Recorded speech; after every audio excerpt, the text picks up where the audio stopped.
Okay, with the local agent, you are able to connect with a lot of farmers, and I can suggest you better to go with some agencies. Hello, I will tell you that you need to have contact with some agents because to get send the plant from here to farmer directly, it's not so easy.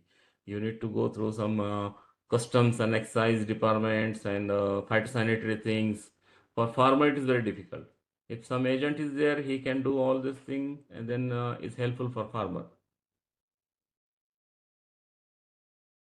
See, local produce you want to export to the foreign countries means what I am exporting is a plant. Okay, the planting material I am exporting.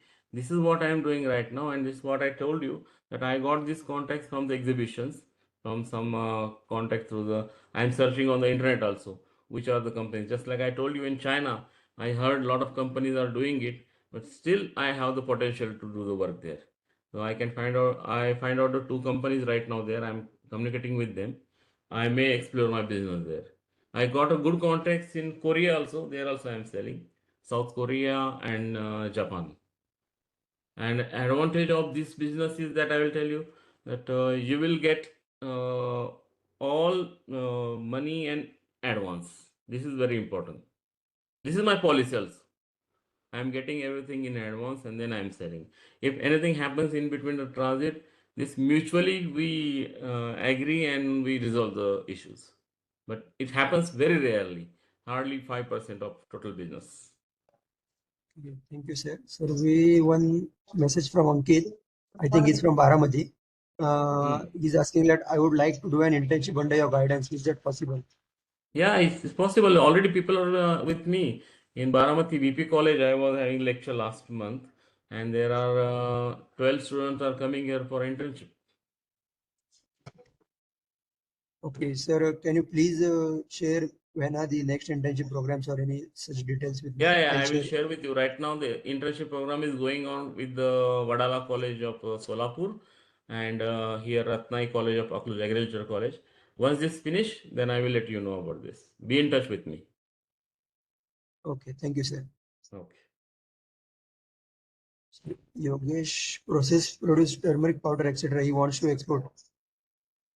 Turmeric powder, just like I told you that you need to find out you don't get the direct market. You need to find, you need to search, hunt for the market, the demands where it is demand. You need to go through the literature, newspapers. News is very important also. What's going on everywhere? Because see, I was in the Kenya in 2013. Okay, that time these people are asking me how was the onion price in India. I surprised why they are asking. We heard its price is very high, and we have the onion with us. So this way you need to keep the information of all the crops in all the countries. So and you need to strike this market. Yeah, thank you so much, sir. Any more questions? Like, if anyone has, you can go with it. Otherwise, there will be one more agri success agripreneur with us, Prakash Jadhav, sir. He'll be discussing about his poultry venture. So, anyone has any questions about tissue culture and export? You can please ask in chat box, or you can open mic and you can ask one by one. You can share my email with them. They can talk to me directly by sending mail or send a number. We can discuss on the WhatsApp also. Yes, sure, sir. Can everyone please open the cameras for taking a snap? I'll like.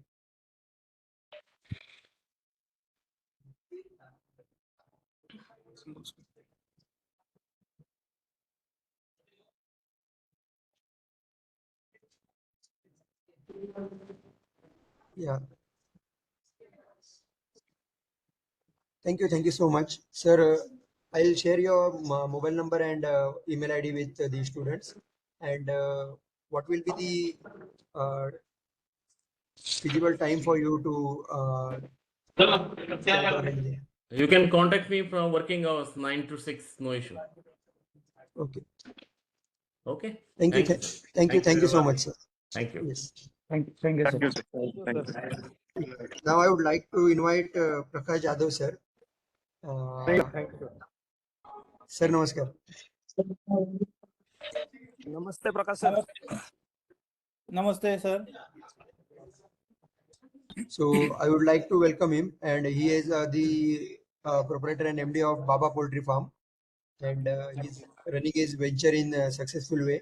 So I would like to welcome you all from manager and all the participants. Sir, you can take over and you can share your insights, sir. Thank you, sir. Thank you, sir. मैं start कर सकता हूँ? Yes, sir. जी sir. Yes, sir. नमस्ते. मेरा नाम प्रकाश Jagannath Jadhav. I'm from district. Hello, sir. मेरी आवाज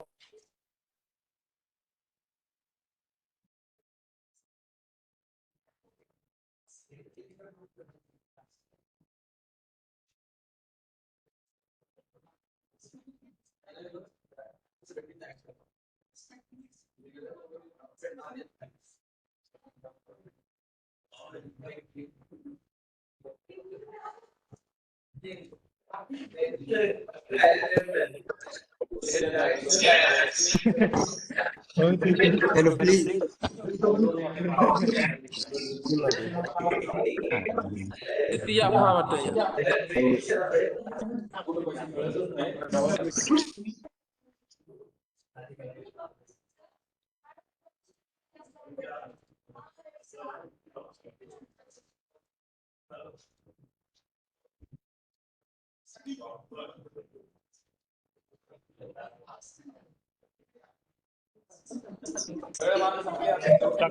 Leave the meeting.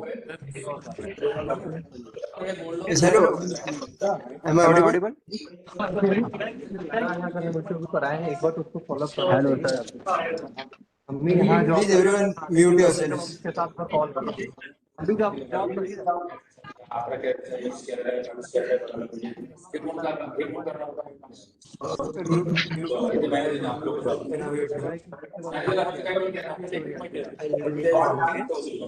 Now I have to give him the access.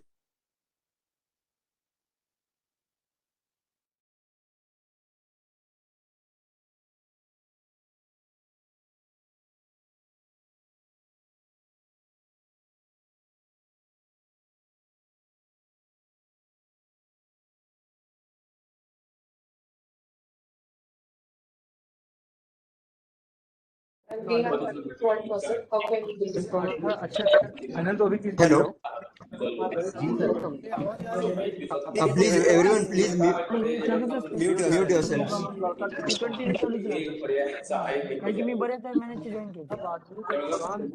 Okay, sir. Mute कर दे रहा हूँ, sir.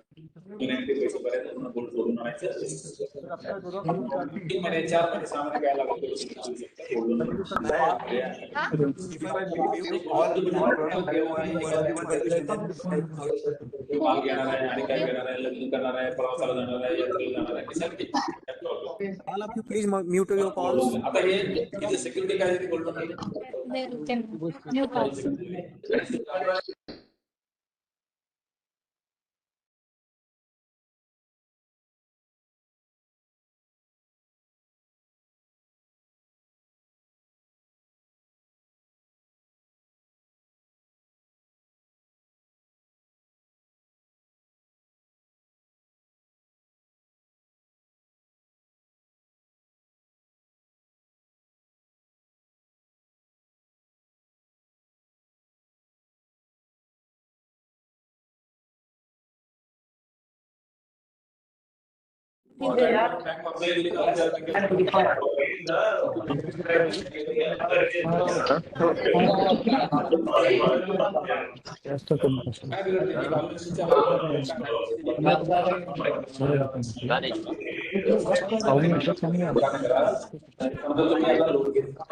Mute on.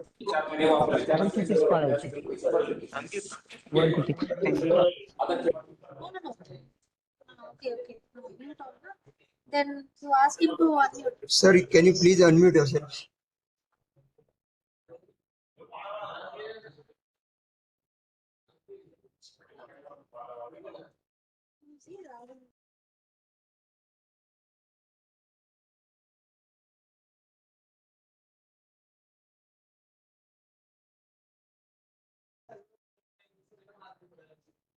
Can you please unmute yourself, sir?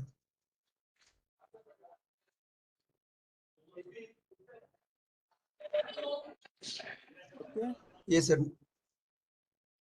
Sir चालू करू शकता सर, येतोय आवाज आता. थँक्यू.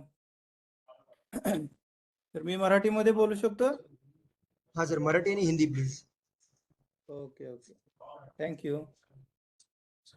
प्रथमतः सर्वांना नमस्कार. माझं नाव प्रकाश जगन्नाथ जाधव. मैं सांगली डिस्ट्रिक्ट से बिलोंग करता हूँ और मैंने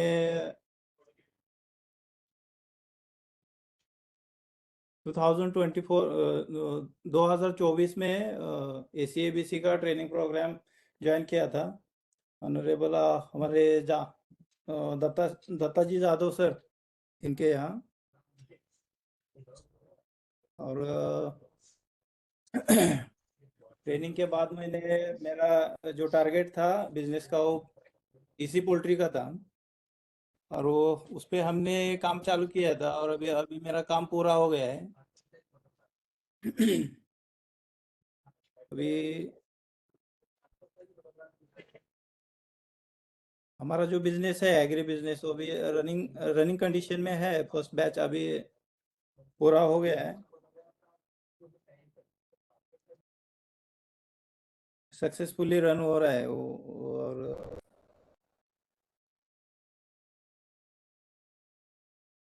अपना जो स्कीम का बेनिफिट है उसका भी हम लाभ ले रहे हैं.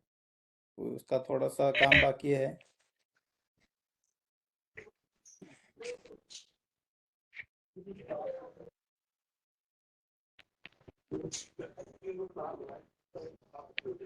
और इस योजना का मुझे फायदा हो गया है.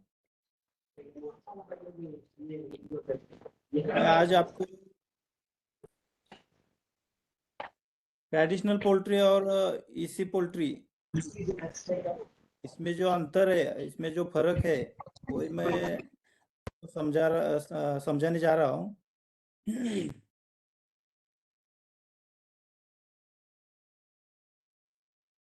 देखिए बात ऐसी है कि इसी पोल्ट्री यानी एनवायरमेंट कंट्रोल्ड पोल्ट्री. इसमें क्या होता है, जो ओपन पोल्ट्री होता है उसका बाहर का जो क्लाइमेट रहता है, जो सर काय प्रॉब्लेम आहे आवाजाचा? नाही सर, येतोय आवाज. कंटिन्यू करू शकता सर. Okay okay.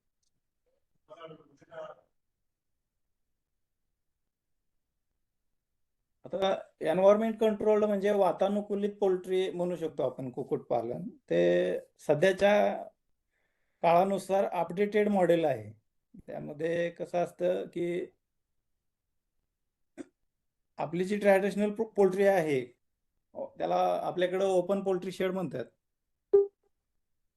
त्याच्यामध्ये कसं असतं की बाहेरचं वातावरण आणि जे काय बाहेरचे म्हणजे सिच्युएशन्स असतात, ऊन वारा पाऊस थंडी आणि तुमचं काय गारपीट वगैरे काय असेल तर त्याचे थोडेसे डायरेक्ट इफेक्ट आपल्या शेड मधील जे काय बॅचेस असतात फ्लॉक्स असतात त्याच्यावरती परिणाम होतो.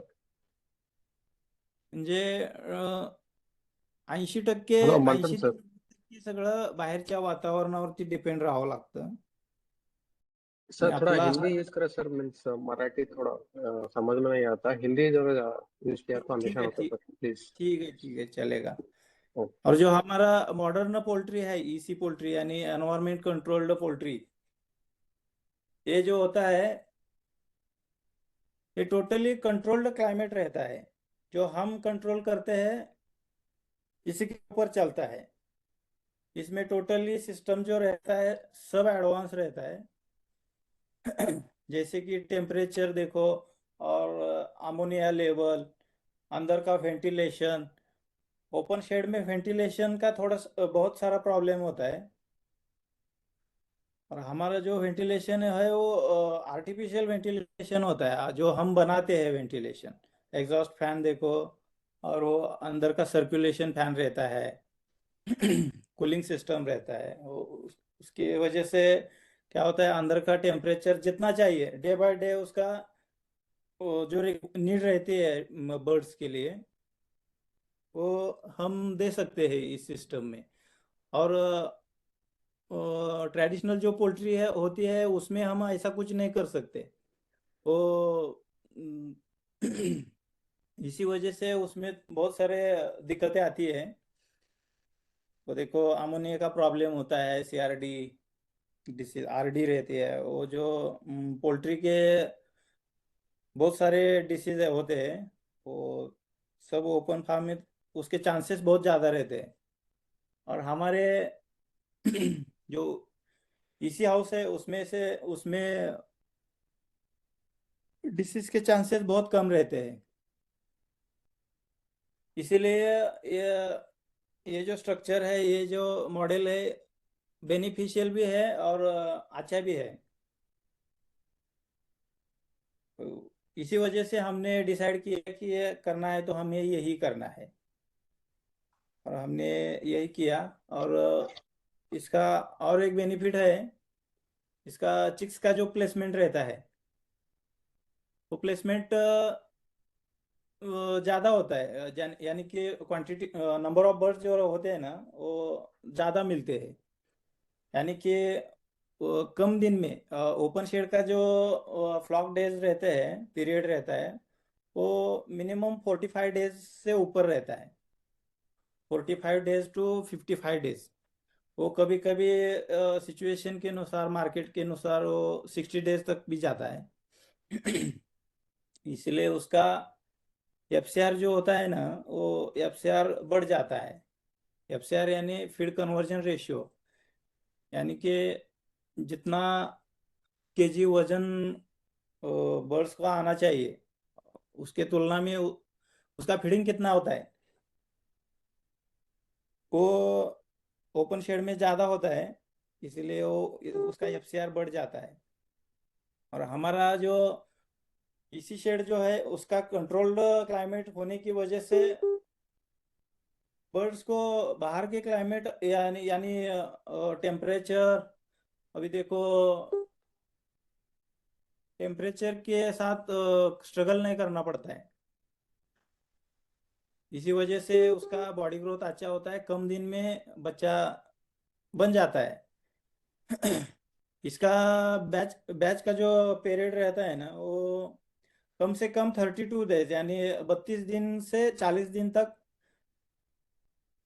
अच्छे से वेट गेन कर लेता है वो बच्चा।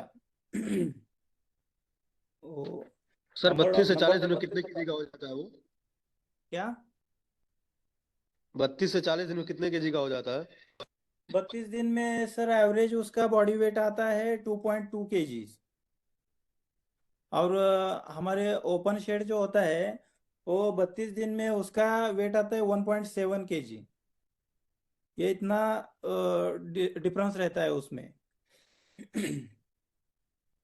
और जो हमारे ओपन शेड का जो प्लेसमेंट है 1.2 टू 1.5 स्क्वायर फीट पर बर्ड्स का प्लेसमेंट रहता है। और हमारा जो इसी शेड का जो बच्चे का प्लेसमेंट है ना चिक्स का, वो 0.7 से 0.8 के बीच में रहता है, 0.75। इसलिए वो क्या होता है कि 40% बच्चा भी ज़्यादा मिलता है। इसका यही भी एक लाभ है, देखो अभी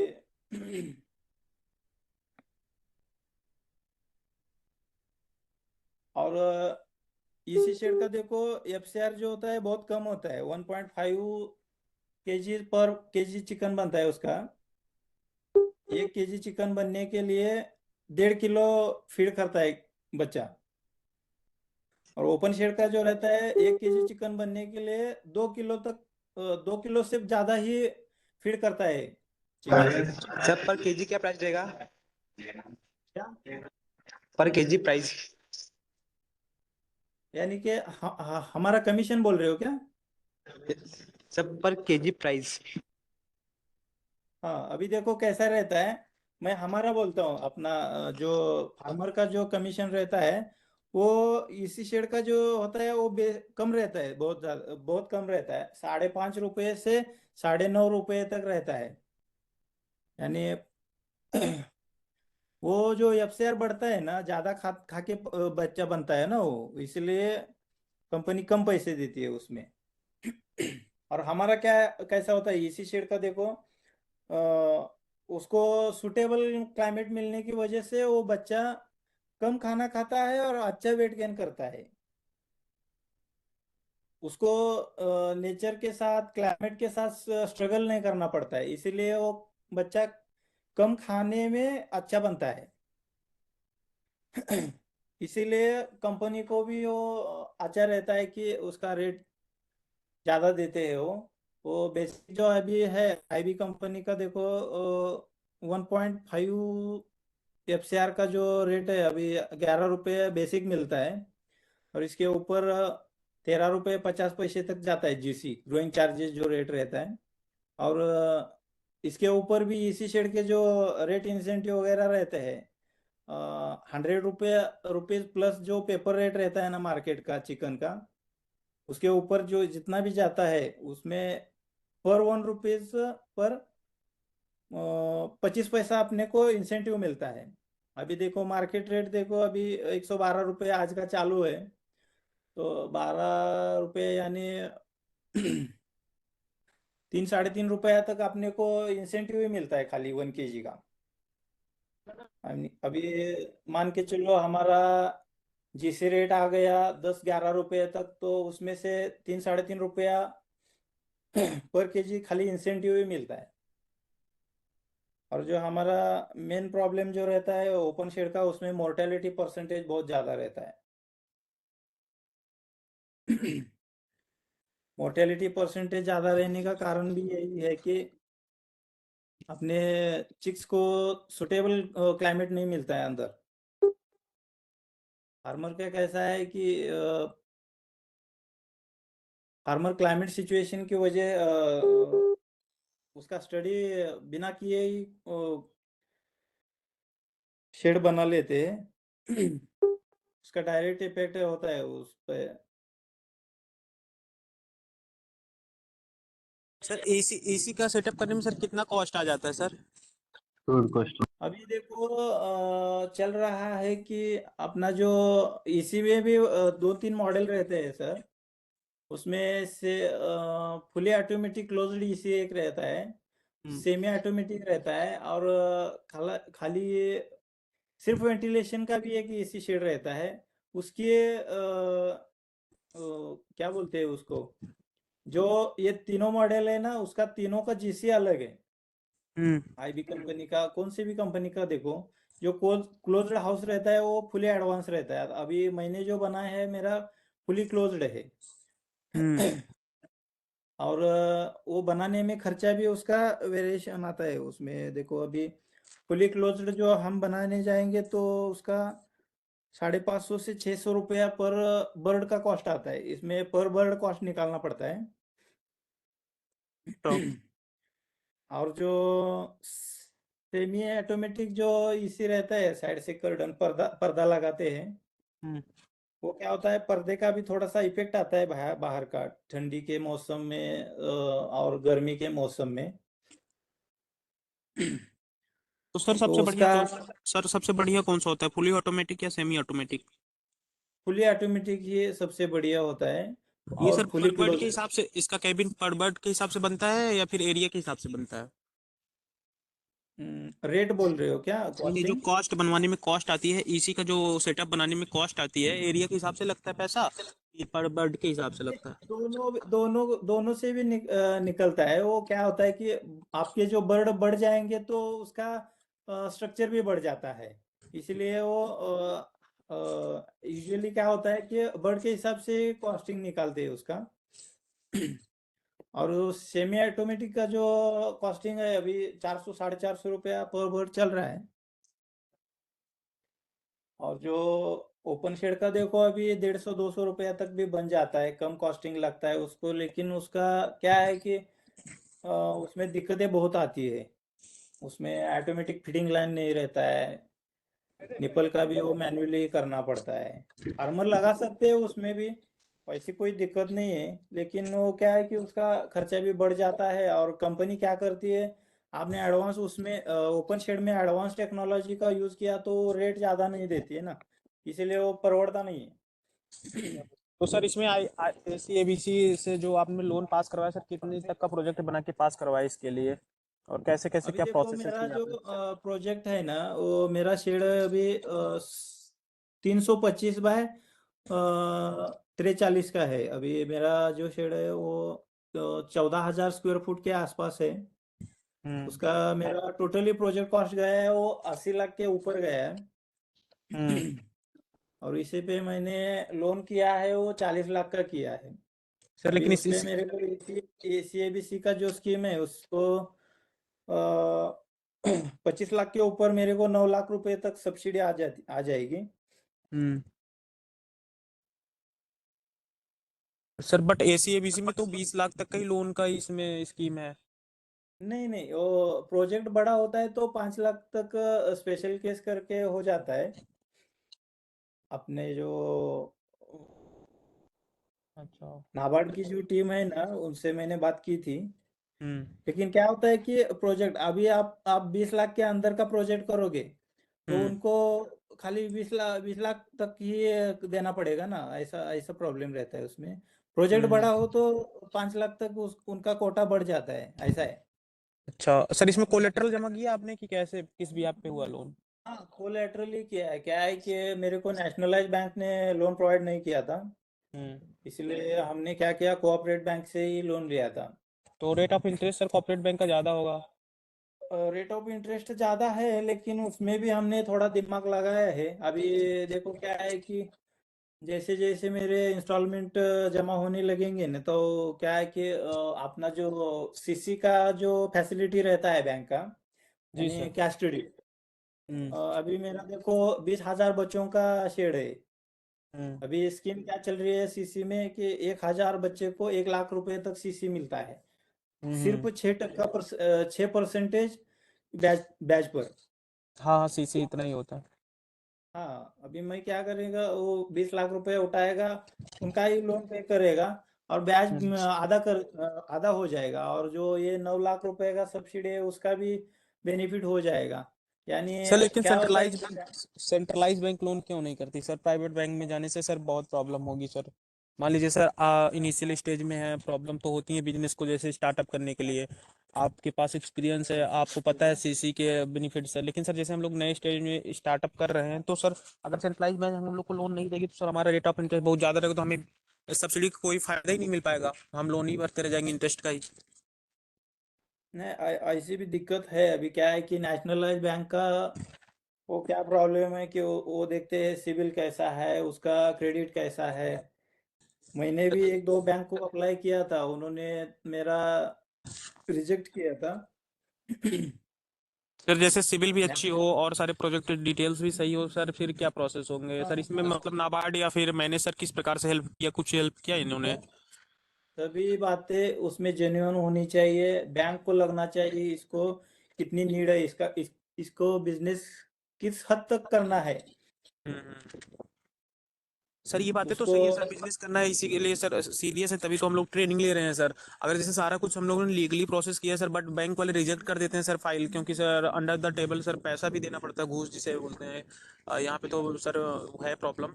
बट सर अगर जैसे इन केसेस में सर मैनेज और नाबार्ड से हम लोग कैसे हेल्प ले सकते हैं सर? अब मतलब जो हम लोग को ट्रेनिंग दे रहे हैं सर, तो लोन भी प्रोवाइड करवाने में बैंक से हेल्प करेंगे तो सही रहेगा, या फिर नाबार्ड को ही एक स्पेशल बैंक चलानी चाहिए हम लोग के लिए? अभी देखो क्या है कि एसीएबीसी का एचडीएफसी बैंक ने उसका पोर्टल पे अच्छे से काम चालू किया है।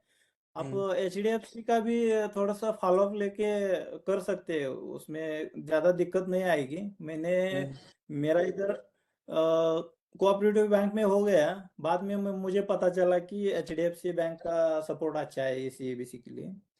हम्म।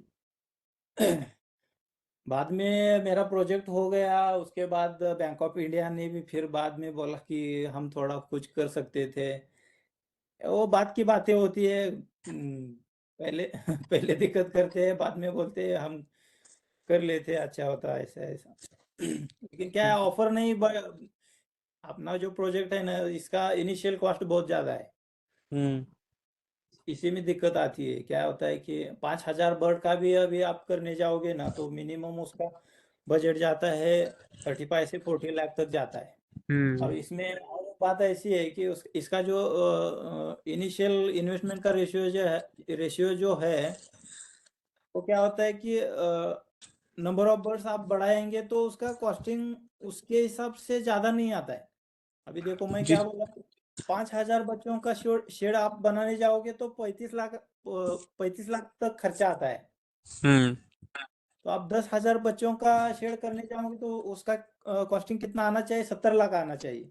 जी लेकिन सर 10,000 बच्चों का आप शेड बनवाने जाओगे ना, तो उसका खर्चा कितना आता है, 50 से 55 लाख आता है। हम्म और उससे मल्टीप्लाई करके डायरेक्ट आप 20,000 तक जाओगे, 300 साढ़े सवा 300 350 फीट बाय 43 40 इतना तक जाओगे तो उसका ज़्यादा नहीं लगता है। उसमें 20-25 लाख और बढ़ाएं तो उसमें हो जाता है। 20,000 बच्चों का अभी मैंने जो पहला 5,000 का कैलकुलेशन बताया, हम्म उसके हिसाब से अगर जाएंगे तो हम 1 करोड़ से ऊपर जाना चाहिए, लेकिन उतना नहीं जाता है। सर जैसे 5,000 बच्चों का सेटअप स्टार्टअप से कर ले हैं तो उसके बाद उसमें एक्सपेंड हो जाता है कि अलग से फिर से नया सेटअप बड़ा। नहीं नहीं, एक्सपांड भी कर सकते हैं हम, फैब्रिकेशन का एक्सपांडेशन कर सकते हैं, उसमें कोई दिक्कत नहीं है।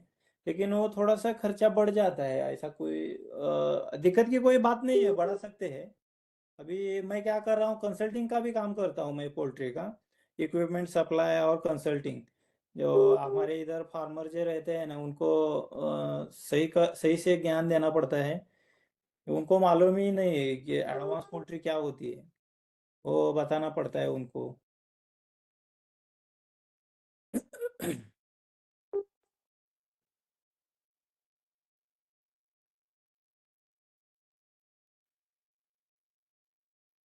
और जो एसी पोल्ट्री का अभी देखो क्या होता है कि इसी में अपने को सिर्फ 24 घंटे इलेक्ट्रिसिटी चाहिए होती है। इलेक्ट्रिसिटी सप्लाई के बिना हमारा शेड नहीं चलता है। सोलर ये एक पैनल से दिक्कत नहीं चल आती सकता है। सर, सोलर एनर्जी से? सोलर एनर्जी से चलता है। अभी मेरा देखो दूसरा जो बैच है, अभी मैं सोलर इंस्टॉल करने जा रहा हूँ। हम्म उसमें भी अभी गवर्नमेंट की सब्सिडी वगैरह है, और वो जीएसटी का इंटरेस्ट, जीएसटी कम हो गया ना उस पे 7%। पहले जो सोलर आता था वो 12% जीएसटी के ऊपर आता था। 12% का जी जो सर। स्लैब कम करके इन्होंने 5% कर दिया, इसीलिए 7% अभी बेनिफिट हो रहा है। इसीलिए मैं भी अभी 30 किलोवाट का सोलर लगाने जा रहा हूँ मेरे शेड को। जी सर। इसी में क्या है, टोटली मेरा बिजली बिल जीरो ही आएगा। सर जैसे आपके पोल्ट्री फार्म पे विजिट करना चाहेंगे तो कर सकते हैं? यस, कभी भी कर सकते हैं, कुछ प्रॉब्लम नहीं। मैं टोटली आपको समझाऊंगा भी, दिखाऊंगा भी, कुछ प्रॉब्लम ठीक नहीं है। सर। हमारे जो नोडल ऑफिसर है ना, दत्ता सर, हम्म इनके साथ भी आ सकते हैं। आपको कोई प्रॉब्लम है तो आप अकेले भी आ सकते हैं। ठीक सर, थैंक यू। टोटली हम समझे तो क्या है कि अभी जो आपने एग्रीप्रेन्योर्स है, एग्री ग्रेजुएट्स है, वो बहुत संभ्रम में है कि क्या करे कैसे करे, क्या बहुत दिक्कतें आ रही है बच्चों को, स्टूडेंट्स को। हम्म, मैंने भी पहले थोड़ा सा प्राइवेट में जॉब किया था, लेकिन वो उसमें सेटिस्फैक्शन नहीं मिला मेरे को। हम्म इसीलिए अपने को खुद का एक फार्म बिजनेस ही खोलना था। इसीलिए हमने उसका प्रॉपर प्लान किया कैसे होता है, उसके लिए विजिट किया हमारे नासिक एरिया में, बारामती, और आउट ऑफ स्टेट भी मैं जाके आ गया था।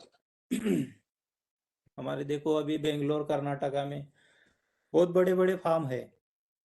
और इसका और एक अच्छा रीज़न है कि इसी क्यों करे, फुली ऑटोमेटिक होने की वजह से क्या होता है कि जो हमारा बैच चालू हो जाता है ना बच्चा आने के बाद, उसी में सिर्फ एक आदमी काम कर सकता है। एक आदमी से हैंडल टोटली शेड हो जाता है। एक आदमी देखो अभी हमारा ऐसे 2 शेड भी हैंडल कर सकता है। इसमें देखो कैसा है कि काम का टेंशन नहीं रहता है, वो एक आदमी से भी चल जाता है, इसीलिए बेनिफिट अच्छा है उसका। मैं आपको सभी को सलाह देता हूँ कि कोई प्रॉब्लम है बिजनेस चूज करने में, तो आप इसी पोल्ट्री का भी अच्छे से प्लान कर सकते हो। कोई दिक्कत आएगी तो मेरे को डायरेक्ट कॉल करो, आप सब मैं बताऊंगा।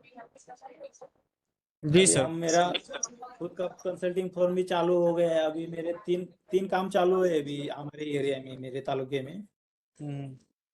मैं डायरेक्ट कंपनी से डील करके उसका रेट वगैरह कम करके फार्मर को इक्विपमेंट भी प्रोवाइड करता हूँ, उसका अच्छे से नॉलेज भी देता हूँ मैं उनको। और जो जो भी हमारे इधर अभी मेरे जो क्लाइंट है वो सभी एक्साइटिंग भी है, और जो कर रहे हैं वो सेटिस्फैक्ट्री सेटिस्फाइड भी है वो। तो आप कभी भी मेरे फार्म पे विजिट कर सकते हो। तो और सर कोई इसमें हेलो फार्म के रिलेटेड और आपको कोई क्वेश्चन है लोन के रिगार्डिंग? सर इसमें एग वाली मुर्गी पालने में ज्यादा बेनिफिट है कि मीट वाली? वो बात ऐसी है तो होती है कि सर ये वाली जो मुर्गी रहती है उसका फार्म को बोलते हैं लेयर फार्मिंग। और अच्छा। हमारा जो है ब्रॉयलर फार्मिंग। लेयर का कैसा होता है सर, उसका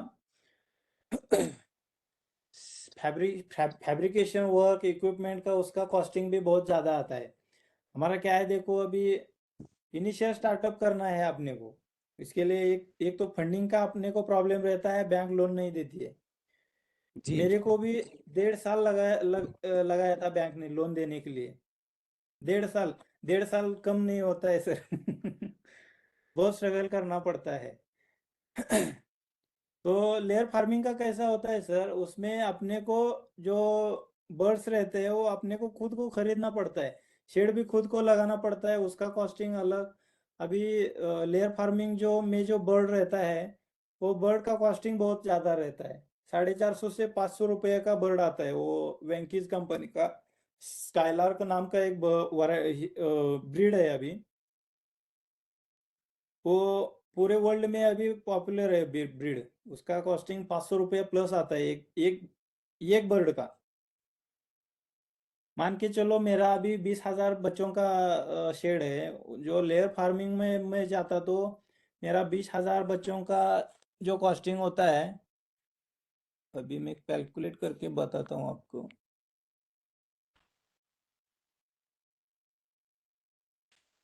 20,000 बच्चों के लिए सर अपने को सिर्फ बर्ड्स लेने के लिए 1 करोड़ रुपया इन्वेस्ट करना पड़ता है बच्चा लेने के लिए। और जो शेड का जो इन्वेस्टमेंट रहता है वो भी 50 से 60 लाख तक जाता है। इसीलिए वो हाई कॉस्टिंग में जाता है सर। इसलिए इनिशियल स्टार्टअप के लिए थोड़ा वो दिक्कत रहती है। हमारा प्लान है अभी क्या है कि हम थोड़ा थोड़ा करके बैंक का क्रेडिट स्ट्रॉन्ग करेंगे, और भी लोन करके वो लेयर फार्मिंग में भी जाना चाहता हूँ मैं। और लेयर फार्मिंग में और एक थोड़ी दिक्कत रहती है, क्या हमारा जो एग्रीप्रेन्योर है वो अभी कैसा रहता है, इनिशियल स्टेज में फंडिंग का उसको दिक्कत रहती है। और वो उसमें लेयर फार्मिंग में क्या रहता है कि फीड का मैनेजमेंट भी खुद ही करना पड़ता है। और हमारा जो ब्रॉयलर का है वो कंपनी के कॉन्ट्रैक्ट फार्मिंग की वजह से क्या होता है, कंपनी चूजा देती है, फीड देती है, उसका मेडिसिन देती है। एक एडमिन अपने को प्रोवाइड होता है, सुपरविजन वेटरनरी डॉक्टर प्रोवाइड करती है, कुछ प्रॉब्लम दिक्कत आई तो। वो लेयर फार्मिंग में नहीं होता है। वो सब कुछ अपने को करना पड़ता है, फीड का टेंशन रहता है, बच्चा अगर कोई बीमारी से मर मर रहा है तो उसका भी टेंशन रहता है। और कॉन्ट्रैक्ट फार्मिंग में कैसा रहता है कि 6-7% तक अभी भी मोर्टेलिटी हो जाएगी तो फार्मर के ऊपर नहीं आता है वो थोड़ा सा ग्रेड डाउन होता है, लेकिन अपने ऊपर नहीं आता है, क्या बोलते हैं उसको, लॉस नहीं होता डायरेक्टली। 6% तक मोर्टेलिटी हो जाती है तो कंपनी खुद उसको जवाबदार रहती है, फार्मर को जवाबदारी नहीं पकड़ते वो। इस यही एक बेनिफिट भी है उसमें, अच्छा है लेयर फार्मिंग में। और वो मार्केट भी अपने को ही करना पड़ता है, जो एक अपने अंडे बनते हैं ना, उसका मार्केटिंग का भी थोड़ा दिक्कत है। मार्केट अच्छा है लेकिन वो जाके खुद अपने को सप्लाई देना पड़ता है, इसी वजह से थोड़ा सा इनिशियल स्टेज में थोड़ा सा प्रॉब्लम रहेगा एग्रीप्रेन्योर के लिए। अभी शुरुआत में ब्रॉयलर फार्मिंग ही अच्छा लगता है मेरे को। मैं सजेस्ट करता हूँ सबको कि इनिशियली हम ब्रॉयलर फार्मिंग से ही शुरू किए तो अच्छा रहेगा।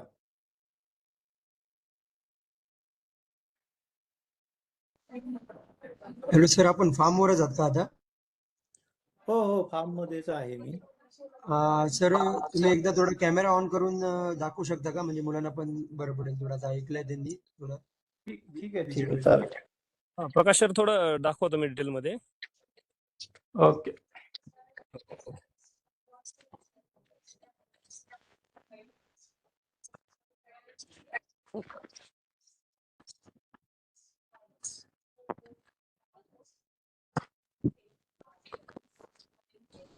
आता सर कॅमेरा चालू झालाय माझा? नाही अजून. नाही अजून नाही चालू झाला सर. कॅमेरा ऑन करून बॅक कॅमेरा ऑन करा सर. हो. Okay okay. हा फ्रंट कॅमेरा ऑन झाला आहे. स्वॅप कॅमेरा म्हणायचं ना? हो. हा okay sir. Okay sir. Sir camera जास्त मूव्ह होतोय, थोडं स्लोली करा. आता हा आपल्या शेडचा एक्सटेरियर आहे टोटली बाहेरचा. Sir please clear camera sir. दिसतंय? हो. Actually due to network issue, clear करा सर, क्लीन करा. Camera clear. Due to network issue I guess there is it's not clear sir.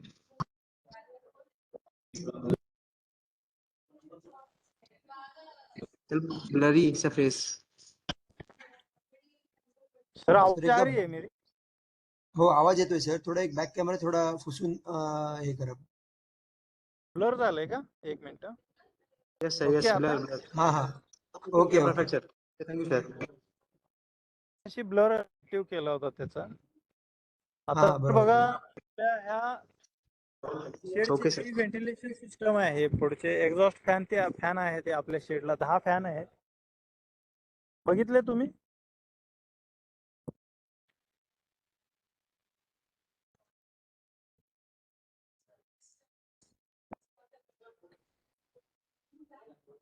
Sir आवाज येतोय ना माझा? हो येतोय सर. कंटिन्यू. आता आपण एक्झॉस्ट सिस्टम पाहिली बाहेरून, मी तुम्हाला आतून आपली कूलिंग सिस्टम दाखवतो. शेडचं थोडस लेंथ भरपूर असल्यामुळे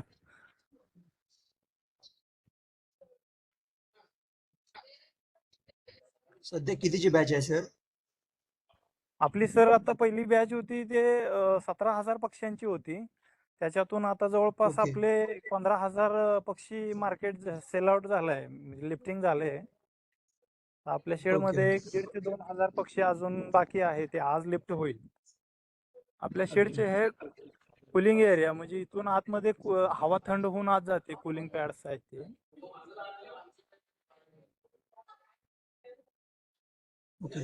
So first batch was of 17,000 birds and he has sold for 15,000 birds and there are more 2,000 birds in his shed now.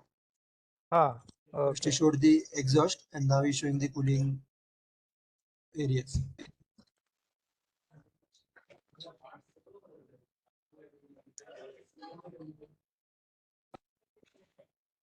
ये जो है हमारा फीड रूम और कंट्रोल रूम, एक में ही बने हैं, एक ही रूम में। This is AC control room and storeroom for feed. अभी कंट्रोल रूम में मैं शुरुआत से बताऊं, अपने को हेवी इक्विपमेंट में स्टेबलाइजर लगता है। टोटली जो भी अपना इक्विपमेंट है सब इलेक्ट्रिकल है ना, इसके प्रोटेक्शन के लिए ये स्टेबलाइजर लगता है। अभी ये देखो 50 किलोवाट का 50 केवीए का हमने स्टेबलाइजर लिया है। ये ब्लैक कलर में दिख रहा है, ये हमारा जनसेट का ऑटो पैनल है। जनरेटर और जो मेन एमएससीबी का लाइन रहता है ना, मान के चलो कैसा होता है कि फार्मर अगर रात को सो गया तो बिजली चली गई तो बहुत दिक्कत आती है। इसलिए इसी वजह से अपने को जो बैकअप रहता है ना जनसेट, उसको ऑटो पैनल लगाना पड़ता है अपने को। ये वही ब्लैक कलर का पैनल है ऑटो। हमारे फार्म में जो फीडिंग लाइन है, फीडिंग ऑटो फीडिंग है ना, उसका ये पैनल है।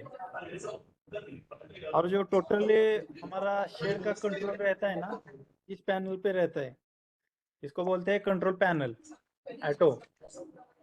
ये बहुत एडवांस है, टच स्क्रीन वगैरह इसका है, और चलाने में अच्छा है। अभी हम मेन डोर से अंदर आ गए हैं।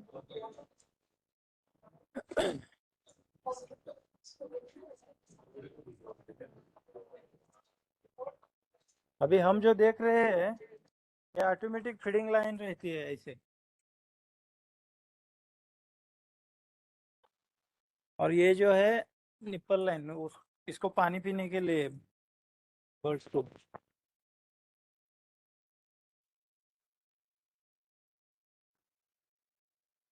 और वो पानी का डे बाय डे अपने को प्रेशर मेंटेन करना पड़ता है, इसीलिए ये प्रेशर रेगुलेटर रहता है। ये पानी का लेवल दिखाता है। ये अभी मैंने हाथ लगाया, ये लेवल ट्यूब है अंदर का। डे बाय डे उसका लेवल बढ़ाना पड़ता है, पानी का प्रेशर बढ़ जाता है उससे। बट अगर बर्ड्स बड़े होते हैं तो उसको पानी का डिमांड ज़्यादा रहता है।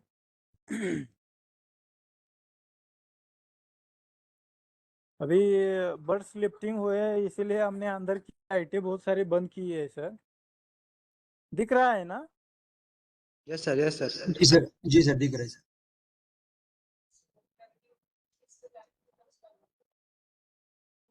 Sir major problems you face during this batch, मतलब काय प्रॉब्लेम फेस केले सर ही बॅच मेंटेन करताना? आपल्याला तर असं काही मेजर प्रॉब्लेम काय जास्त आले नाहीत, फक्त थोडस इलेक्ट्रिसिटीचे थोडेसे प्रॉब्लेम इश्यू आपण हे केले। आता इंडस्ट्रियल लाईन आपल्याकडं अवेलेबल नाही आहे ना, आपण शेती पंपाच्या लाईन वरतीच काम चालू केलं। त्याच्यामुळं थोडस हायर डिझेल कॉस्ट, म्हणजे जनसेटला आपल्याला डिझेल जास्त गेला, आणि हा आपले इलेक्ट्रिक सप्लाय मध्ये 2 जनसेट आणि MSCBचा ट्रान्सफॉर्मर, एवढी फॅसिलिटी आपल्याकडे केलेली आहे। ओके सर, आणि सर ह्या बॅचची mortality rate how much it was? आपले 5.5% तक गेली, म्हणजे झाली mortality. Okay.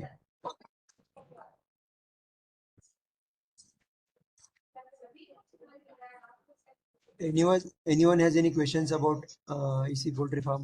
You can ask in chat box, or you can open your mic and you can ask in Hindi or English. Sir, how much turnover?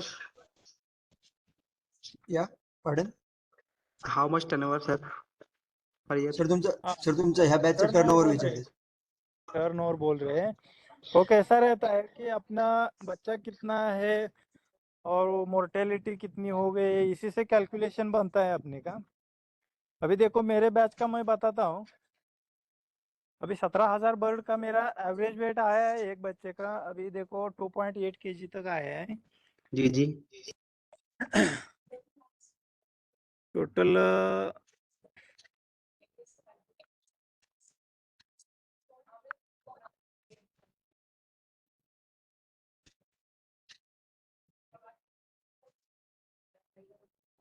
अभी देखो 5.5% यानी वो 900 950 तक मोर्टेलिटी होता है उसका। हमारा 16,900 बच्चा लिफ्ट हो जाएगा 2.8 kg से।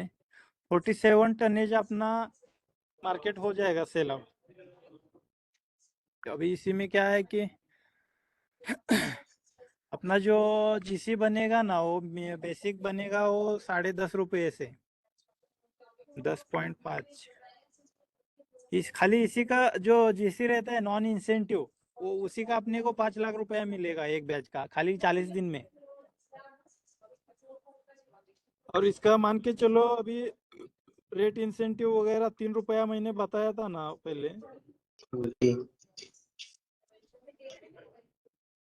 14.5 रुपये से अपना 47 6,80,000 तक अपना टर्नओवर हो जाएगा एक बैच का सर।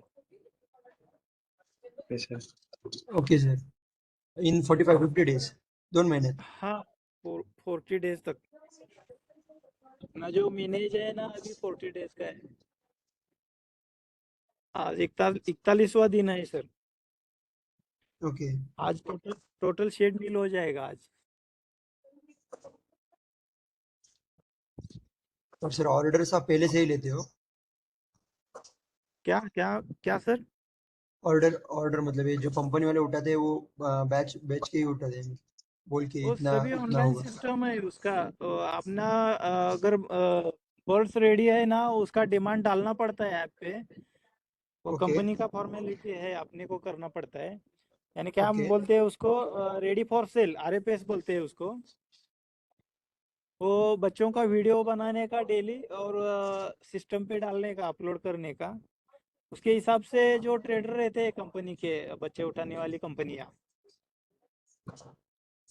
उनके बुकिंग आते हैं ऐप पे अपने को। और पता चलता है कितना आज बच्चा उठने वाला है अपना। इसी वो उसके वजह बोलते हैं उसको ऑर्डर किती पडले ओके तेवढं बघून आपल्याला इकडं लेबरचं अरेंजमेंट करावं लागते। मग लेबर मध्ये कसं असते की कंपनी आपल्याला काय करते बरोबर आपल्याला 70 पैसे प्रोव्हाइड करते म्हणजे labour charges.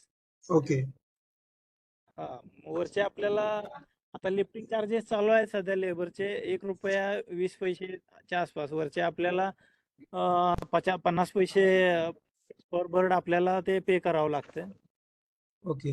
So labor charges एवढा for lifting birds is 1.5 rupees at the local level, and company provides 70 paise for them labor charges, and the above amount is paid by owner. होणार या okay. Okay. आणि sir अजून एक payment advance होतं की credit काही? आपलं बॅचचं का? हो. नाही नाही आपला शेड नील झाल्यानंतर त्याचं सगळं कॅल्क्युलेशन बनतोय आपला जीसी रिपोर्ट बनतोय. हा रिपोर्ट बनल्यानंतर 5 दिवसात विदिन 5 डेज आपल्याला पेमेंट डायरेक्ट बँक अकाउंट मध्ये जमा होईल. Okay okay okay. Thank you sir sir. एक बैच में anyone has any approx questions? आ जाते हैं? सर एक बैच में कितने बच्चे अप्रोक्स आ जाते हैं? बच्चे या कितने टाइम अब तक वो होता है? इनका जो अपन पकड़े वो अब जो 40 डेज बैक था वो 17,000 बर्ड्स का उन्होंने बैच रखा था, और उसमें से 5.5% मॉर्टेलिटी मतलब 1,000 बर्ड्स पकड़ो आप, और average weight of each bird was up to 2.8 kgs. So and after ready for sale now he has sold up to 14,500 birds. 1 to 2,000 birds are initial. Sir And जैसे कि हम लोग प्रयागराज से हैं यूपी डिस्ट्रिक्ट यूपी से हैं तो state UP से हैं और प्रयागराज डिस्ट्रिक्ट से हैं तो यहाँ पे सर कंपनीज इजीली अवेलेबल हो जाती हैं सर क्वालिटी की। हाँ यूपी में बहुत ज्यादा कंपनी है। अच्छा हमारे इधर क्या है कि हमारा थोड़ा सा कंपनी का भी दिक्कत था। मैंने प्लान किया था 2 साल पहले ही। तब उस टाइम क्या था कि आईबी कंपनी इधर नहीं आई थी अभी। सर जैसे ये कंपनी बताइए, जैसे ये फार्म स्टार्टअप करने से पहले मार्केटिंग ना किया जाए सर, सही रहेगा कि जैसे कि हम लोग डायरेक्ट पहले कस्टमर्स के बीच में मार्केटिंग करें, डायरेक्ट किसी फॉर्म से कांटेक्ट करके जो रिटेलर्स हैं, शॉपकीपर्स हैं, पहले उन लोगों को हम लोग खुद से प्रोवाइड करें, फिर उसके बाद चीज़ों को सीख लें मार्केटिंग, तब इसको स्टार्टअप करें, सही रहेगा? नहीं, वो क्या होता है, वो प्राइवेट फार्मिंग रहता है, ये वो कॉन्ट्रैक्ट फार्मिंग नहीं होगा फिर। वो उसमें क्या है, दिक्कत ज्यादा रहती है, वो मार्केट खुद देखना पड़ता है उसमें। लेकिन अब उसमें ये बेनिफिट ज्यादा होता है, प्रॉफिट ज्यादा होता है उसमें। सर हमारा प्रॉफिट भी देखो होता अभी है। महीने। हाँ प्रॉफिट भी हाँ होता है सर, पहले अगर पैसे अगर नहीं है उतने ज्यादा, लोन अगर पास होने में हाँ, डिफिकल्टी हो रही तो ये आसानी से हो जाएगा। पैसा पैसा बहुत लगाना पड़ता है उसमें। क्या होता है कि अभी देखो क्या हो गया मेरा, 65 टन फीड गया है टोटल बैच के लिए, 65 टन। हम्म 65 टन का अभी मान और के चलो सर, 40 रुपया kg फीड है इसका। 65 टन का अभी देखो, मैं कैलकुलेट करके बताता हूँ आपको। 40 रुपया, 26 लाख का सिर्फ फीड गया है एक बैच का सर। और 8 से 9 लाख का बच्चा आता है। वो बैच का भी कॉस्टिंग बहुत बढ़ जाता है ना। अच्छा सर। कॉन्ट्रैक्ट फार्मिंग में क्या है, खाली अपने को सिर्फ शेड बनाने का है और उसको बिजली सप्लाई करने का है, पानी सप्लाई करने का है, इतना ही। ठीक। अभी आप फिर खुद प्रोवाइड करके बच्चा खुद लेंगे तो उसमें से इनकम आपका बहुत बढ़ सकता है, लेकिन इतने बड़े लेवल तक आप कर नहीं सकते हो, उसका मार्केट का भी इशू रहता है। अच्छा सो ये जो सर आप कर रहे हैं वो कॉन्ट्रैक्ट फार्मिंग है, मतलब कंपनीज हाँ उनको बच्चे प्रोवाइड करते हैं और लेबर चार्जेस देते हैं और फीड का भी देख लेते हैं, ओके। फिर So का he भी has to देते हैं। rear them for 40 days and then according to the availability he has to the traders will come and pick it in from his farms. हाँ, how much percentage of money given by the company's contract farming sir for companies काय काय provide करतात ते सांगा थोडक्यात. आपल्याला batch साठी ना, हा, सगळ्यात पहिल्यापासून लास्ट पर्यंत. सगळ्यात पहिल्यांदा सर आपल्याला कंपनी प्रोव्हाइड करते ती चिक्स प्रोव्हाइड करते. आपल्याला बॅच साठी ओके किती लागणार आहे, शेड साईज वरून आपल्याला चिक्स प्रोव्हाइड करते. चिक्स बरोबर अगोदर फीड येतं, जे काय आपल्याला बॅचला लागणारं फीड असते ते डे बाय डे येत असतं बरं का. 4 दिवसाला 4 दिन में 5 दिन में फीड आता है, जैसे खत्म होता है ना फीड वैसे आता है. फीड हो गया, चिक्स हो गया, उसका मेडिसिन कंपनी का जो खुद का प्रोडक्शन रहता है उसके मेडिसिन सब सब कंपनी देती है. और अदरवाइज कोई मेडिसिन चाहिए तो हम लोकल मार्केट से ले सकते हैं. और उसके साथ देखो अभी क्या आता है, एक सुपरविजन देती है, प्रोवाइड करती है कंपनी. उसका सुपरवाइजर हर रोज आता है अपने फार्म पे. बच्चों का हेल्थ कैसा है क्या है वो देखना पड़ता है उनको. और एक हफ्ते में 1-2 बार उनका वेटरनरी डॉक्टर भी आ जाता है. वो मरे हुए जो बच्चे होते हैं ना उनका पीएम करना पड़ता है, उसको क्या डिसीज हो गया है, किस किस वजह से वो मर गया है, ये देखना पड़ता है ना. इसीलिए उनका वेटरनरी डॉक्टर भी आ जाता है. ये इतनी बातें वो प्रोवाइड करते हैं अपने को. Okay sir. Any more questions? No, Otherwise, we'll sir. wrap it up.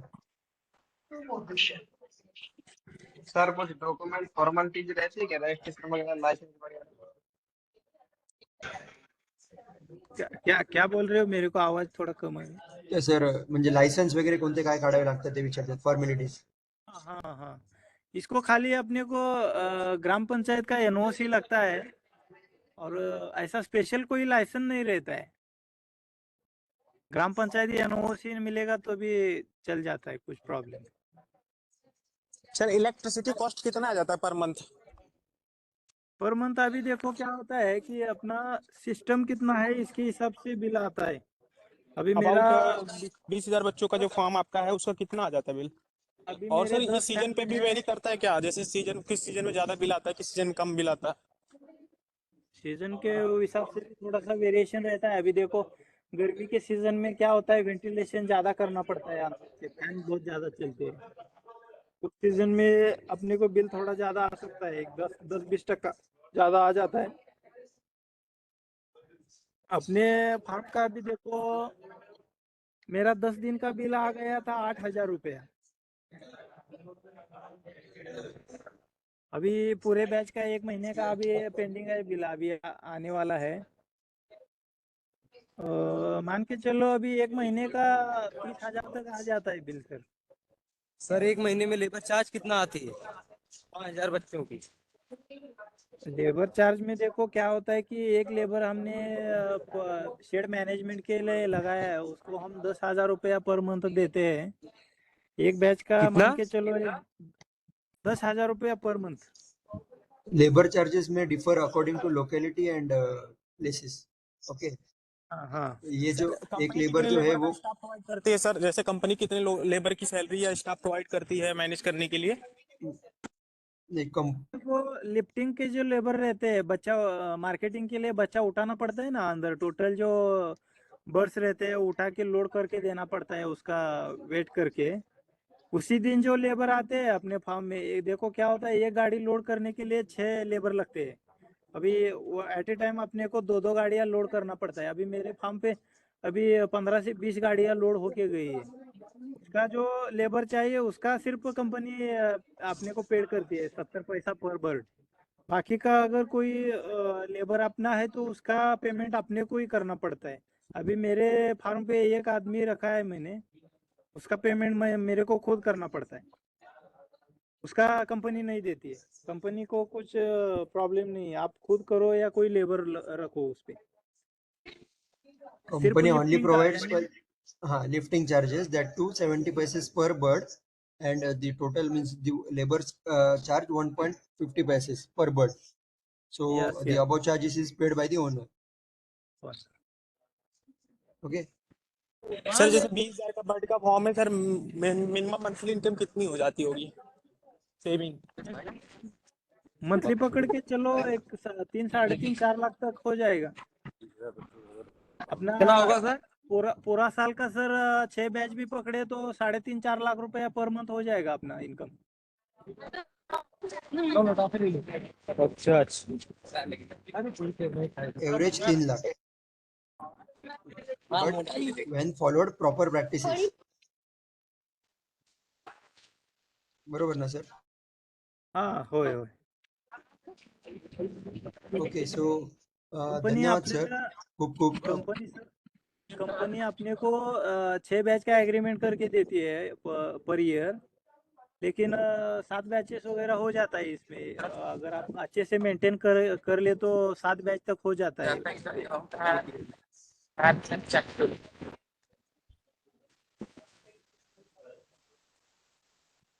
Okay, any more questions? उसमें सर डिजीज जो मतलब कोई वैक्सीनेशन ओसन का कोई प्रोसेस होता है कि नहीं? हाँ वैक्सीनेशन होता है, तो अपना जो बर्ड्स आता है ना वो कंपनी की टोटली क्या बोलते हैं उसको, करवाना जरूरी होता है।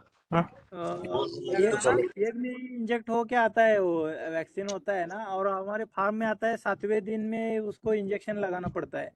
वो जेंटामाइसिन और टाइलोसिन मिक्स करके इंजेक्शन देना पड़ता है 0.1 और 0.2 पर ml पर बर्ड के हिसाब से। और बाकी का जो आप लोग कूद कहाँ है? नहाए वैक्सीन रहता है वो आंखों में देना पड़ता है उसको।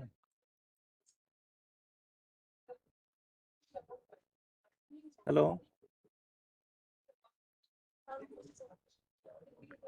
2 से 3 टाइप का वैक्सीन रहता है सर। वो गंबोरा और लासोटा का भी एक वैक्सीन रहता है, और जेंटामाइसिन टाइलोसिन का एक वैक्सीन रहता है। प्रिवेंटिव डिसीज प्रिवेंशन पे अपने को काम करना पड़ता है सर। डिसीज आने तक वेट नहीं करना चाहिए। डिसीज आए तो थोड़ा सा कंट्रोल करने में दिक्कत आती है, सिर्फ खाली प्रिवेंशन पे काम करने का है। पानी अच्छा होना चाहिए, अंदर का वेंटिलेशन अच्छा होना चाहिए, इसी बात पे सब डिपेंड है। आता जी तुमची ब्रीड आहे ती कोणती आहे? ही आपली रोज 308 रोस म्हणून एक आहे आणि ओके त्याच्यानंतर अजून एक ब्रॉयलर मध्ये ब्रीड येते ती कॉब्स म्हणून एक आहे सर हे जरा कॉन्ट्रैक्ट आपलं फार्मिंग इसका सर कॉन्ट्रैक्ट में मतलब ये जो फार्मिंग करते हैं ये मतलब इसका मतलब ये रिस्क फ्री है हम लोगों के लिए, एक बार बस शेड में जो इन्वेस्टमेंट है यही होगा ना। हाँ रिस्क फ्री है। अपना देखो एसी शेड का कैसा रहता है, थोड़ा सा नुकसान भी हो गया, बैच फेल भी गई ना, अभी देखो मेरा शेड का कैसा है, बैच फेल भी हो गई ना, तब भी एक 2.5 से 3 लाख रुपए इनकम आ जाता है एक बैच का। नुकसान यानी कैसा होता है कि अभी देखो खाली 10-15% तक मोर्टेलिटी चली गई, एफसीआर बढ़ गया। एफसीआर कितना चाहिए? 1.5 kg पर केजी चिकन। अपना एफसीआर गया 2 kg से ऊपर, मोर्टेलिटी हो गई 10 से 15%। इस सिचुएशन में भी अपना 2.5 से 3 लाख रुपए बन जाता है सर। नहीं और अपना मैंने जो इनकम बताया था ना सर, इसके अलावा और अपना इसमें ये भी निकलता है, जो अपना वेस्ट रहता है ना, पोल्ट्री वेस्ट, ये अपने फार्म का देखो 25 टन तक निकलता है सर। पर बैच या पर ईयर? हाँ पर बैच। सर इसका क्या यूज करते हैं? ये हम फार्मर को सेल आउट कर देते हैं, जैसी जैसी डिमांड आती है वैसे वैसे सेल आउट कर देते हैं। हमारे इधर अभी क्या है, 1 बैग का 40 kg बैग का अभी रेट चल रहा है 180 रुपया। हमारा देखो मान के चलो 750 से 800 के बैग अपना ये निकलता है, वेस्ट निकलता है इसमें, उसका भी 1.25 लाख रुपया हो जाता है सर। अभी हम कैसे ये करते हैं, जितना अपना इलेक्ट्रिसिटी बिल है, डीजल कंजम्पशन है, इलेक्ट्रिसिटी बिल है, और कोई एक्स्ट्रा दवाई या लेके आएंगे उसका खर्च, एक लेबर का खर्च, वो उसमें हम निकाल देते हैं, खाली वेस्ट में निकाल देते हैं।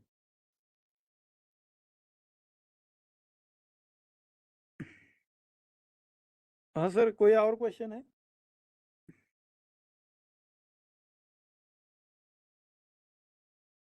हेलो सर म्यूट, आपका म्यूट है सर क्या? Okay, sorry. So if anyone wants to start a EC poultry farm or anything, you can directly contact sir for guidance. I have given his number in chat box, and I'll also share his email IDs. Ji sir, बहुत ही मतलब beneficiary advice दिया sir ने, sir बहुत अच्छा है जी। जैसे मतलब locality से मतलब डिफर हो सकता है, कुछ फैक्टर्स वो कंसिडर कर सकते हैं। ओके रहता है उसमें जी, जैसे कि महाराष्ट्र में अब हम मतलब बारामती एग्रो होगा या और मतलब जैसे कंपनीज है वो कॉन्ट्रैक्ट फार्मिंग के इस पे चल रहे हैं। सर। जैसे यूपी में आप प्रयागराज में करेंगे तो सर ये बेनिफिशियरी रहेगा ना यहाँ के, मतलब यूपी में क्या इसका जी, पहले आपको वो रिसर्च करना पड़ेगा, जो फार्म से उस पे जाके विजिट करना पड़ेगा उनका, मतलब जैसे जादव सर जैसे सर के पास एक ओवरऑल आइडिया तो होगा कि किस स्टेट में ज्यादा प्रोडक्शन है, कहाँ पे ज्यादा सुटेबिलिटी है। हाँ अभी क्या है कि मल्टीनेशनल कंपनी अभी इसमें है। अभी मेरी जो कंपनी है अभी इंडियन ब्रॉयलर, ये पूरे इंडिया में अपना सबसे बड़ी कंपनी है, अभी पूरे इंडिया में काम करती है। उसके साथ में अभी देखो जापा है, वेंकटेश्वरा है, पशुपति कंपनी। आपके यूपी में पशुपति कंपनी मेरे को लगता है टॉप पे चल रही है अभी।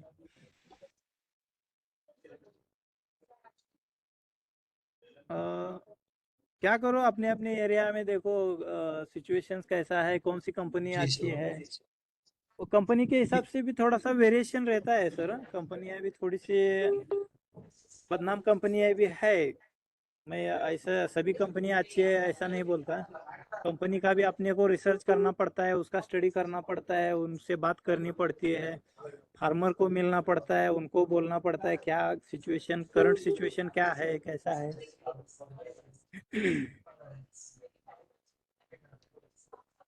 सिर्फ यही देखना है अपने को, मार्केट का स्टडी नहीं करने का है, मार्केट का सब कंपनी देखती है। ओके, बेसिकली किसी भी आप क्षेत्र में जाए तो उसका पहले से आप रिसर्च करें और अच्छे से मतलब डायरेक्टली एंटर ना करें, जो एक्सपीरियंस है उनसे एडवाइस ले। और अब तो मतलब सब चैट जीपीटी, गूगल, ये सब आप मतलब ये कर सकते हैं। यूट्यूब से भी सक्सेस स्टोरीज वीडियोस आप देख सकते हैं। मतलब कोई भी कौन सा भी एग्री वेंचर हो या कौन सा भी वेंचर हो या बिजनेस हो, आप एंट्री करने से पहले आप अच्छे से रिसर्च करिए और फिर उसमें उतरिए। ये मेरा एक पोलाइट सजेशन रहेगा। So we'll wrap up the session. I think all the candidates are satisfied with the sessions, and her month हम ऐसे वेबिनार से सक्सेस स्टोरीज या ऐसे वेबिनार्स जो स्टार्टअप्स किए हैं हमारे एसीबीसी के कैंडिडेट्स ने, उनका हम रखते हैं। तो हमारा लिंक्डइन और इंस्टाग्राम और फेसबुक पेजेस भी आप फॉलो कीजिए मैनेज के फॉर मोर अपडेट्स। तो if anyone is entering into startup, तो मैनेज का कोहर्ट का 14-13 ट्रेनिंग भी चलता है और जो एक्सटेंशन एक्टिविटीज के प्रोग्राम्स होते हैं वो भी अपडेट किए जाते हैं। So I request everyone to start means अगर कोई किसी ने लिंक्डइन का प्रोफाइल अपना बनाया नहीं होगा तो वो लिंक्डइन का प्रोफाइल बनाइए। तो वो मतलब not only business but if anyone is going for jobs और anything it will be beneficial for you. तो और अपने कनेक्शंस बढ़ाइए और एक दूसरे के टच में रहिए और मतलब सर आपको जॉब लिंक्डइन पे सर क्या कैसे होता है? हम एक अलग सा सेशन भी रख सकते हैं उस पे। कोई हम मतलब हमारी जो लिंक्डइन के एक्सपर्ट्स हैं उनको बुला के, अगर आप मतलब मैक्सिमम कैंडिडेट्स अगर ये जो है इंटरेस्टेड है तो लिंक्डइन के लिए? हाँ जी। LinkedIn actually it is a app, it is a platform for connecting means applying jobs and one of the applications. Okay. Okay sir. So आप Instagram, Facebook, LinkedIn पे मैनेज को फॉलो कर दीजिए। एसीबीसी मैनेज का भी page है और job seeker नहीं बन के आप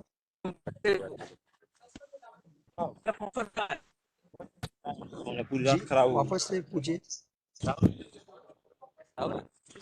Can you please repeat the question? जी Ankit Kumar Yadav, I guess your network is low. Chat box में आप लिख सकते हैं।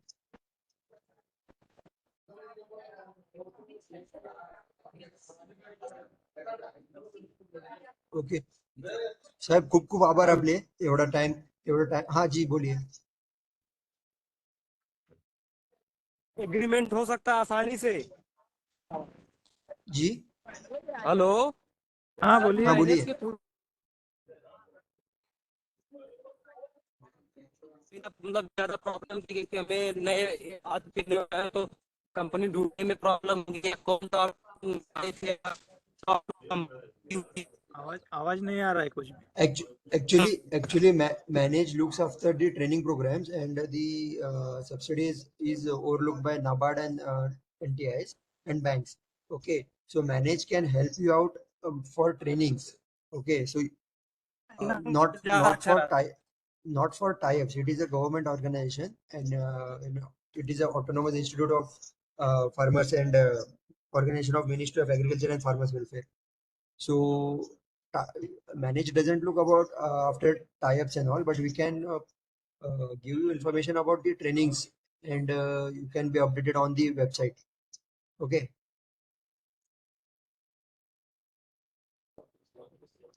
तो आपको मतलब लोकल अथॉरिटी से या कोई और मतलब एजेंट्स हो गए या कोई और जो पहले से बिजनेस कर रहे हैं उनसे जाके मिलके आप खुद का रिसर्च करके आप मतलब टाइप वगैरह कर सकते हैं।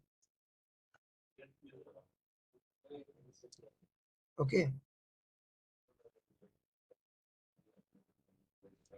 So we'll end the session. I thank you first of all Firuz Chikle sir and Prakash Yadav sir for giving their valuable time, and also I would like to thank all the candidates who attended the session, and I think it was a useful session, and please stay updated for more such sessions like this. Okay. Yeah. Thank you so much. Okay sir, thank you. Sir. धन्यवाद sir.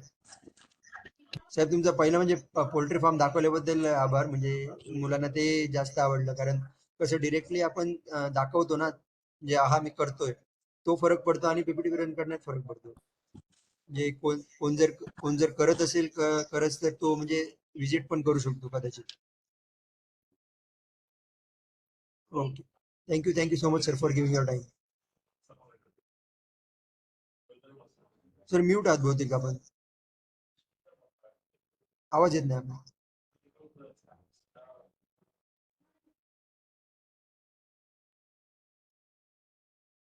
प्रकाश sir unmute करा. नाही अजून नाही येत.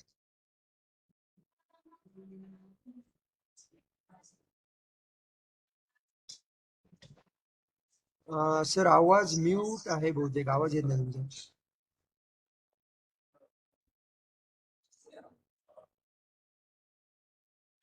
Okay, काय हरकत नाही. आणि सर दत्तात्रय जाधव सर आपलं पण खूप खूप आभार.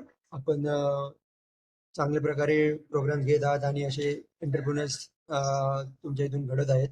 असेच अजून सक्सेस रेट वाढावा तुमच्या बॅचचा अशी मी इच्छा करतो. आणि I would like to end the session. Everyone can leave. Thank you so much. Thank you sir. Yes, धन्यवाद sir. Sir, in next session, sir, please connect some pupils. We are organizing and running FPOs. FPOs. Okay, we'll. No, I'll note it down. Okay. Okay. Thank you, sir. Sir, do you have my introduction? Ankit Kumar Yadav will get back to you. This means this session was related to tissue culture and EC poultry farm. Okay. If there are such sessions and if we get any information, we'll let you know. Okay. Thank you so much, sir. Sir sir धन्यवाद. ये session poultry farm और tissue culture पे आधारित था, जो success stories है. अगर कोई और ऐसे सेशंस रहेंगे वो हम अपडेट करते रहेंगे आप. ओके. अच्छा ओके सर. ओके जी, थैंक यू सो मच.